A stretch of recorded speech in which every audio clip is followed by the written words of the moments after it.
I was in a conversation with a 5-6-year-old boy, and he's one of my favorite people because the last time I saw him, it was a little bit younger, and seeing him that day with his elder brother, it was another amazing time, and I really enjoyed our conversation. So we were, playing a game prior to that time, and while his aunt, who is my friend, was preparing something in the kitchen, he and I started talking, and we continued the game we were playing before, and he was asking me a lot of this or that questions.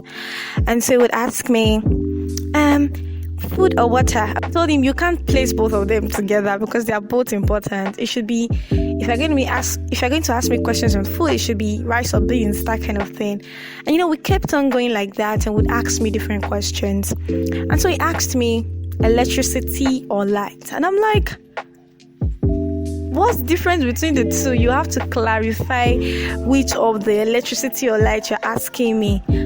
And he eventually clarified. I'm like, I'm not going to pick any of the options. And he said, okay. And so we continued, he kept asking me different questions like that.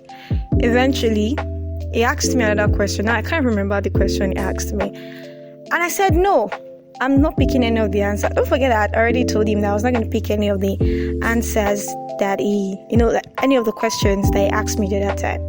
And this time around, he looked at me and said, what if there is no none?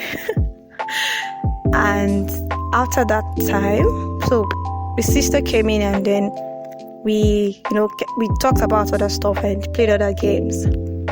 But then it kind of made me look at things differently. And I know that this may sound cliche because every time something happens, you're always drawing lessons from it. So, that's life now. And so I thought to myself, I wish I knew these 2-3 years ago. What if there is no none? Precious, what if you have no other option? What if you don't have any other alternative? I think most of the time, we don't dwell so much on some of the things that are placed in our hands because if this doesn't work out, I can always try something else. But the question is, what if that relationship is what you need to get married?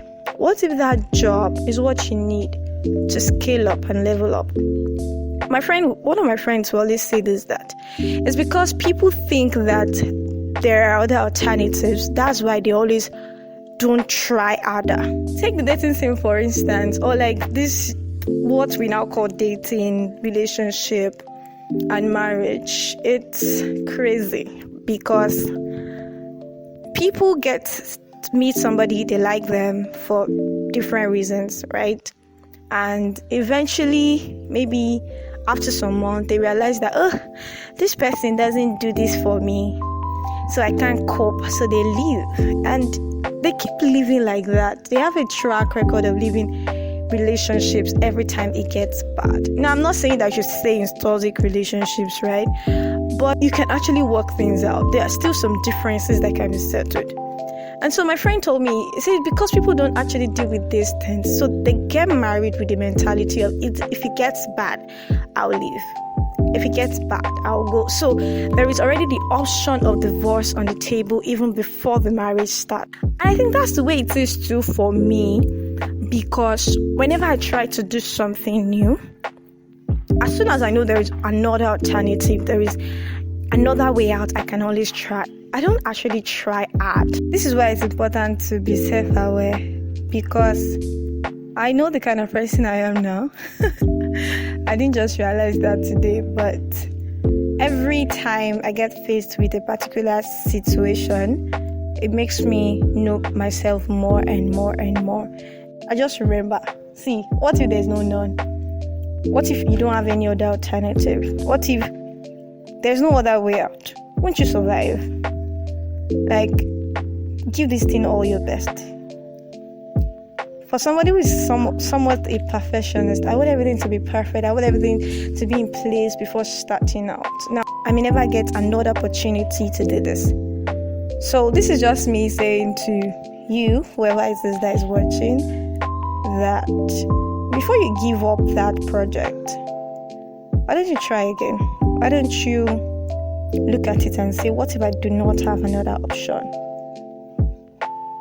What if this is the last time I'll be able to do this? What if this is the last time I'll be able to see this person? Or what if I don't get another chance? That's all I have to say.